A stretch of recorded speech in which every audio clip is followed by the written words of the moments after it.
बिस्मिल्लाहिर्रहमानिर्रहीम। मैं हूं फुरकान भट्टी और आप देख रहे हैं एनके न्यूज़ एचडी का प्रोग्राम एक नज़र। और आज इस प्रोग्राम में हम देखेंगे कि किस तरह से गरीब और मुस्तहिक अवाम को मेडिसिन माफिया लूट मार का शिकार बनाए हुए है। किस तरह से दिल के मरीज़ कार्डियोलॉजी अस्पताल में जाते हैं, जब वहाँ पर उनको सर्जरी करानी होती है तो डॉक्टर उनको इंजेक्शंस प्रिस्क्राइब करते हैं। मिसाल के तौर पे प्रोटामाइन इंजेक्शन, जो कि तकरीबन 6 से 7 इंजेक्शन एक सर्जरी के लिए बहुत ही ज़रूरी होते हैं। तो इसमें ये मेडिसिन माफिया किस तरह से लोगों को लूट रहा है, इस बारे में हमने डिस्कशन करनी है। और मेरे साथ मौजूद हैं हमीदुल हसन साहब, जो इस पे आपको मज़ीद इन्फॉर्मेशन देंगे। जी हमीद साहब, कैसे हैं आप? आपकी तबीयत ठीक है?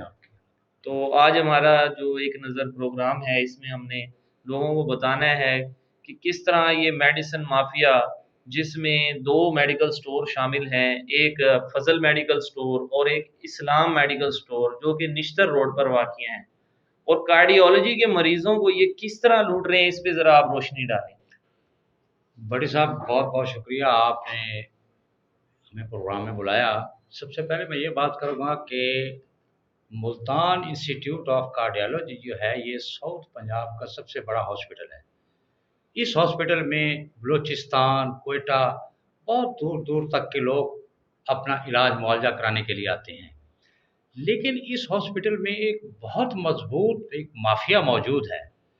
जिन मरीज़ों के भी ऑपरेशन का तयन किया जाता है या उनका टाइम आता है ऑपरेट करने का, तो यहाँ पर सर्जिकल के हवाले से कोई चीज़ मुहैया नहीं की जाती।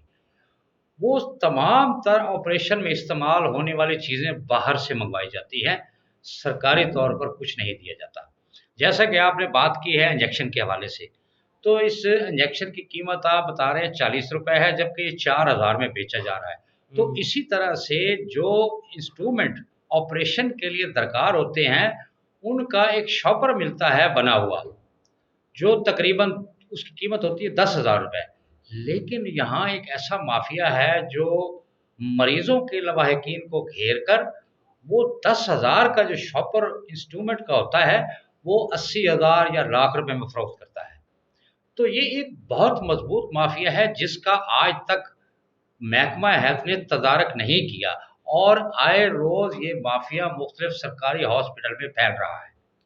जैसे कि अब ये इंजेक्शन है, अब जैसे हमें हमारी मालूमात के मुताबिक 40 रुपए का प्रोटामाइन इंजेक्शन, जो कि पहले तो हमें सरकारी तौर पर कार्डियोलॉजी में अवेलेबल होना चाहिए। सबसे पहला सवाल तो ये बनता है कि अगर वहाँ पर मरीज़ गया है और उसको ऑपरेट डॉक्टर ने लिख के दिया है, तो वो उसको ये इंजेक्शन अवेलेबल क्यों नहीं कर रहे? इसमें एमएस डॉक्टर इकबाल का क्या किरदार देखिए है? जी, मैं आपको बताऊँ, इसमें ना तो एमएस का कोई किरदार है, ना इसमें किसी, ये तमाम तर मेडिसिन लाहौर सेक्रेटरी हेल्थ की तरफ से आई मंगवाई जाती है।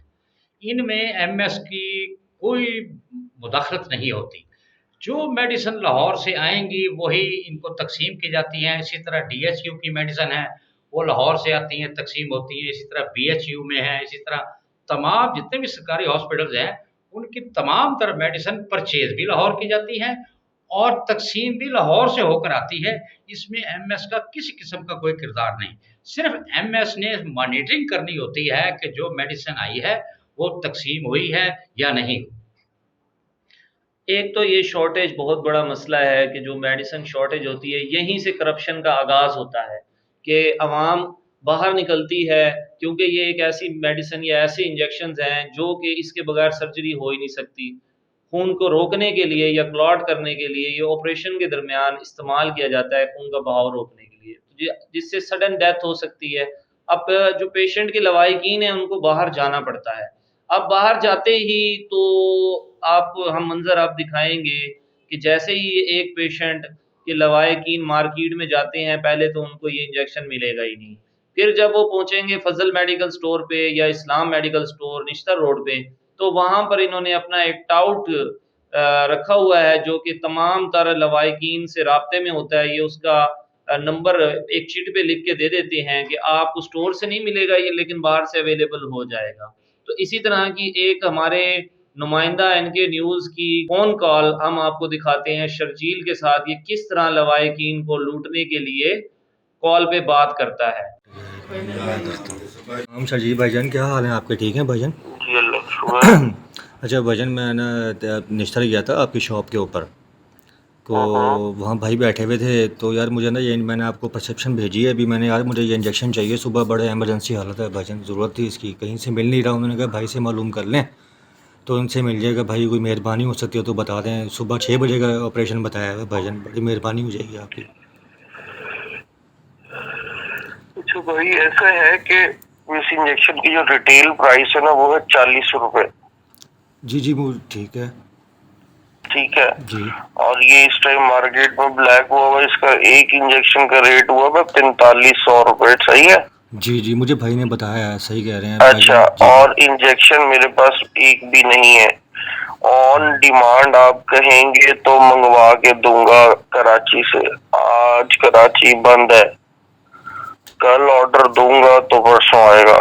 आज रबी अव्वल की छुट्टी है कराची। भजन ठीक हो गया, मगर यार भजन मुझे तो यार इमरजेंसी हाथ में ज़रूरत थी, तो ये 7 चाहिए थे। 7 का कोर्स है, कोई डॉक्टर साहब ने बोला हुआ था। अगर आप मंगवा कर दे सकते हैं तो मैं भी ट्राई कर रहा हूँ, मेहरबानी करें, राब्ता में रहें। फिर आप अगर हो सकता है मुझे कर दें आप, मैं आपको पेमेंट दे देता हूँ। मैं आपको बताता हूँ पूछ के, बड़ी मेहरबानी हो जाएगी अगर किसी भजन, ने अगर जवाब दे दिया तो। बड़ी मेहरबानी हो जाएगी भाई, किसी का चले भला ही हो जाएगा भजन। यकीन मैंने सुबह से रोल रोल के भाई रखा गए हैं, आज तो है भी पूरा मुल्तान बंद भजन। मेहरबानी भजन। आपको किसी ने घर से बोलने का, चले ठीक है, बहरहाल मैं बताता हूँ। जी जी भाईजान, बड़ी मेहरबानी भाई, बड़ी मेहरबानी। आप लोगों ने जैसे ये कॉल सुनी, हमीद साहब आप देखें इसमें ये कह रहा है कि वाज़ेह तौर पे कह रहा है कि 40 रुपए का इंजेक्शन है और मैं 4000 का दूंगा, और उसमें भी आपको पेमेंट एडवांस करनी होगी। फिर मैं आपको एक लोकेशन बताऊंगा और उस पे आप बड़े सर, मैं आपको अर्ज करूँ, बात ये है कि इसमें कसूरवार कौन है, मैं आपको बताऊँ। इसमें सबसे बड़ा जो कसूरवार है वो है मुतलका ड्रग इंस्पेक्टर। कि ड्रग इंस्पेक्टर ने है, उसी ने चेक करना होता है कि कहाँ पर डाउट बैठे हैं, कहाँ पर रेट ज़्यादा है, कहाँ पर जाली मेडिसिन बिक रही है या क्या हो रहा है, ये उसकी ज़िम्मेदारी है ड्रग जी, इंस्पेक्टर जी। की। अब इसी बात पे जैसे ड्रग इंस्पेक्टर, इस सारे मौके में ड्रग इंस्पेक्टर साहब ने जो इनके मुतलका है नवीद असलम साहब, उन्होंने बड़ी अक्लमंदी का मुज़ाहिरा नहीं, किया। देखिए बट साहब, नहीं, ये और देखें, उन्होंने ड्रग इंस्पेक्टर को इतला दी गई कि फलां आदमी जो शर्जील नामी शख्स आप बता रहे हैं, उसको इतला दी गई कि ये आदमी 40 रुपए का इंजेक्शन 4000 में ब्लैक करने फलां जगह पे पहुंच रहा है, जिसके लिए ड्रग इंस्पेक्टर को आना उसकी मजबूरी बन गई। अदरवाइज ये काम तो कई सालों से हो रहा है, लेकिन ड्रग इंस्पेक्टर की कोई कार्रवाई नहीं है, लेकिन सीओ हेल्थ की कोई कार्रवाई नहीं है। लेकिन इसमें इन्होंने एक्शन लिया और इन्होंने हमारे नुमाइंदे के साथ जो है कोलैबोरेशन भी किया और मिलकर महकमा हेल्थ सीओ की इंस्ट्रक्शन में ड्रग इंस्पेक्टर ने एक देखो जी, कार्रवाई की। आवाम तो ये चाहते हैं कि इस किस्म का काम मुसलसल होना चाहिए, मुसलसल होना हर चाहिए। हॉस्पिटल में होना चाहिए, हर जगह पे होना चाहिए। इसमें सीओ को बाकायदा ड्रग इंस्पेक्टर को इंस्ट्रक्शन देनी चाहिए कि वो जाएं, जाकर निश्तर रोड पर मेडिकल स्टोर है, मेडिसिन मार्केट है, वहाँ जाएं, वहाँ छापे मारें, वहाँ रेट चेक करें, वहाँ कार्रवाई करें। लेकिन ये ड्रग इंस्पेक्टर ना तो जाते हैं ना कार्रवाई करते हैं, और अगर कोई कार्रवाई करनी हो तो किसी की इतला पर जब ये जाते हैं, तो वरना इनका तो जाना बनता ही नहीं है, ये कभी गए ही नहीं। लेकिन इन्होंने एक अच्छा इनिशिएटिव लिया है कि अगर इनको अब शिकायत मिल रही हैं, तो इनमें जैसे कि हमारे पास उस्मान गनी ड्रग इंस्पेक्टर हैं, काफ़ी एक्टिव हैं, और नवीद असलम साहब हैं, इन्होंने ये कार्रवाई की, तो मैं कहूँगा इन्होंने एक अच्छा स्टेप लिया। इन्होंने अपने फ़र्ज़ अंजाम दिए हैं, जो कि बाकी ड्रग इंस्पेक्टर्स नहीं दे रहे। जैसे कि आप कह रहे हैं कि बाकी ड्रग इंस्पेक्टर्स को भी ये काम करने चाहिए, जैसे कि ये कर रहे हैं। तो जिस तरह पाँचों उँगलियाँ बराबर नहीं होती, इस तरह तमाम इंसान भी एक जैसे काम नहीं कर सकते। तो हम इनको भी खराज तहसीन पेश करते हैं कि इन्होंने ये अच्छा काम किया। देखिए जी, मैं तो ये कहूँगा कि सेक्रेटरी हेल्थ पंजाब को चाहिए कि वो इस ड्रग माफिया के खिलाफ कोई स्पेशल टास्क फोर्स बनाए, खुफिया। वो टास्क फोर्स जो मुख्तलिफ मेडिकल स्टोरों पर जाए, हॉस्पिटल्स में जाए, बल्कि जहाँ पर सरकारी हॉस्पिटल की मेडिसिन फरोख्त की जा रही है, वहाँ पर भी इस टास्क फोर्स को काम करना चाहिए। दूसरी बात ये है कि बहुत निश्तर रोड के ऊपर काफ़ी हद तक ऐसे मेडिकल स्टोर हैं जो मुख्तलिफ हॉस्पिटल्स की एलपी जारी करते हैं, ठीक है, उनके खिलाफ भी कार्रवाई होनी चाहिए कि वो जो कोई मरीज मेडिसिन की लिस्ट लाया है तो उसको उन्हें मेडिसिन देनी चाहिए, ना कि वो मेडिसिन की बजाय उनको 50% डिस्काउंट करके आधे पैसे खुद रखते हैं, आधे पैसे उसको दे देते हैं, वो मेडिसिन नहीं लेनी होती उसने। तो ये एक बहुत बड़ा काम है। अगर सेक्रेटरी हेल्थ इसके मामले के लिए कोई टास्क फोर्स बना दें और इसके बारे में कार्रवाई शुरू की जाए तो मैं ये समझता हूँ कि बहुत जल्द ये ड्रग माफिया ठीक हो जाएगा। तो ये आपका कहना है कि इसमें जो है सेक्रेटरी साहब को और सीओ हेल्थ को काफ़ी एक्टिव होना चाहिए और एक टास्क फोर्स बनानी चाहिए। चलें अब हम वो वीडियो दिखाते हैं जिसमें ये फजल मेडिकल स्टोर में जो वहाँ पर एक टाउट बैठा है उमैर, जो कि डीलिंग करता है और खुफिया तौर पे पैसे लेता है बगैर बिल दिए और फिर उनको बाहर जो शर्जील हैपड़ा टाउट वहाँ तक पहुँचाता है, उसकी गुफ्तगू सुनते हैं। अब उसकी वीडियो चलेगी। अस्सलाम वालेकुम, क्या हाल चाल? शकील भाई से बात है यार, आपने बहुत बड़ा एहसान किया।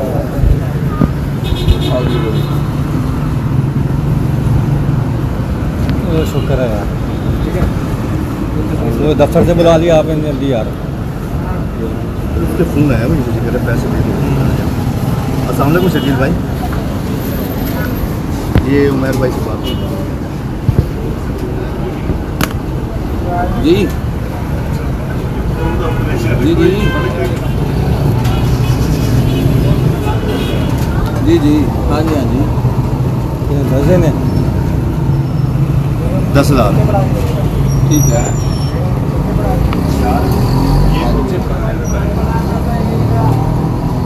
ठीक है, ये 10,000 रुपये इनका जमा है।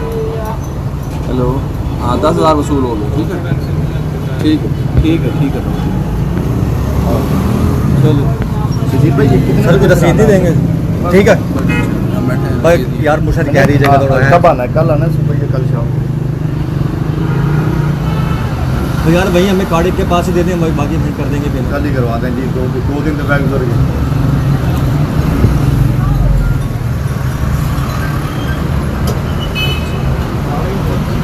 चलिए, हम पेमेंट हमने दे दी। अब हमारा मरीज अल्लाह के बाद आप जा खैर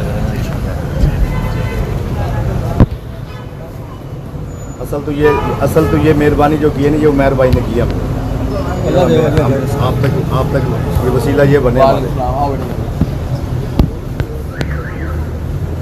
ठीक हो गया,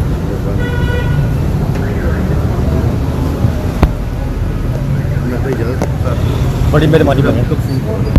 वो जैसे आएगा आप खुद मैं भी रब्ता कर असल हम उसका भी इशू नहीं है। वो TCS में जो टाइम रिक्वायर्ड होता है उतना जितनी भी जल्दी कर ले वो नहीं। अगर वो आप परचेज करें तो कल तक तो आ सकते हैं हमारे। कल संडे है ना, कल संडे है, TCS सर्विस नहीं होगी। वो उन्होंने मुझे कहा था कल कहते हैं ना, अगर हो गया तब। अब मुझे जाहिर बात है, वो पेमेंट होगी तो भाई मैं सीधी सी बात है। कल तो वैसे ही मजबूरी कि TCS सर्विस तो होनी ही नहीं है। परसों यहाँ रसीद होगा हर हाल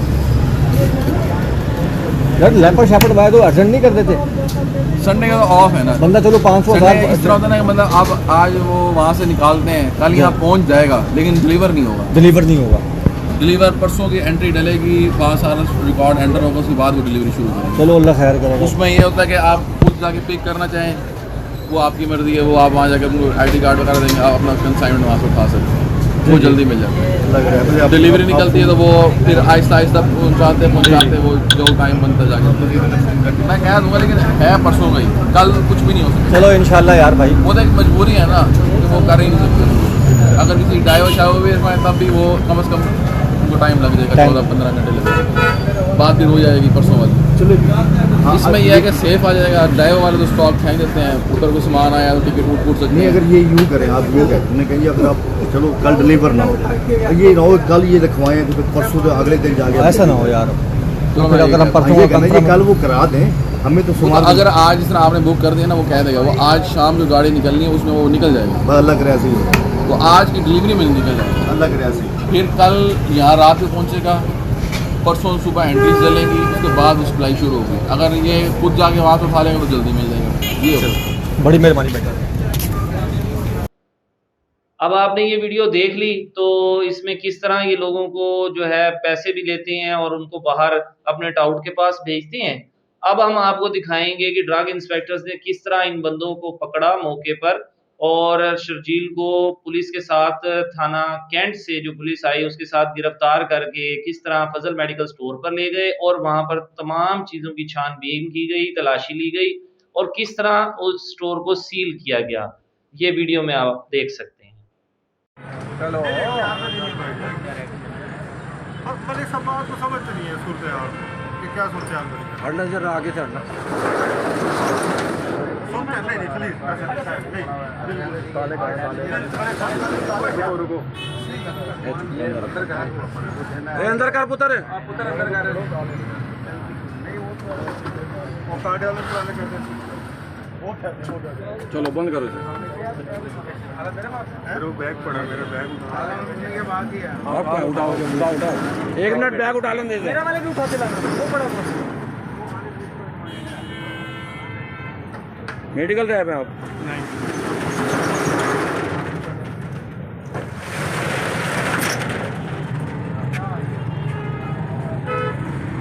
भाई लगा रहे हो। हाँ जी अपने भाई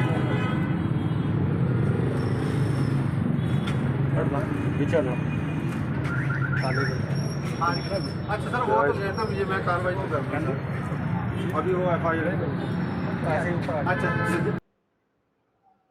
अब इसके बाद ये एक अच्छा इनिशिएटिव था और हमीद साहब का मशवरा, जैसे अगर सीओ साहब और सेक्रेटरी साहब हमें सुन रहे हैं तो उनको इस पे अमल पैरा होना चाहिए कि वो एक टास्क फोर्स बनाएं जिससे हम इस माफिया को काबू कर सकें। देखिए अगर ये टास्क फोर्स नहीं बनाएंगे तो इसी तरह से ये मामला चलते रहेंगे और आवाम को नुकसान होगा। आवाम को आप ये देखें इतनी महंगाई के दौर में मेडिसिन के रेट आए रोज बढ़ रहे हैं, जबकि कंपनी बढ़ाए या ना बढ़ाए जो मेडिकल स्टोर का मालिक है वो अपनी तरफ से ही रेट बढ़ा देता है। एक आम आदमी मेडिसिन अफोर्ड नहीं कर सकता। उसकी वजह ये है कि इसमें सबसे बड़ा जो मामला है वो महकमा हेल्थ का ही है और ड्रग इंस्पेक्टर्स का है, जैसे ड्रग इंस्पेक्टर्स है, सीओ हेल्थ हो गया। जी जी ठीक है, इनका मामला है, इनको इन चीज़ों को देखना चाहिए, इनको इन चीज़ों के खिलाफ। हालांकि आप ये देखें कि अब मौसम के मुताबिक डेंगू फैलना शुरू हो जाता है।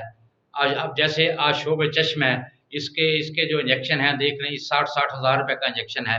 इसी तरह से साल में 3-4 ऐसी वबाएं फैल रही हैं जिसमें डेंगू हो गया, आशोब चश्म हो गया, अच्छा कोरोना हो गया, ठीक हो गया जी। इसी तरह से मलेरिया हो गया।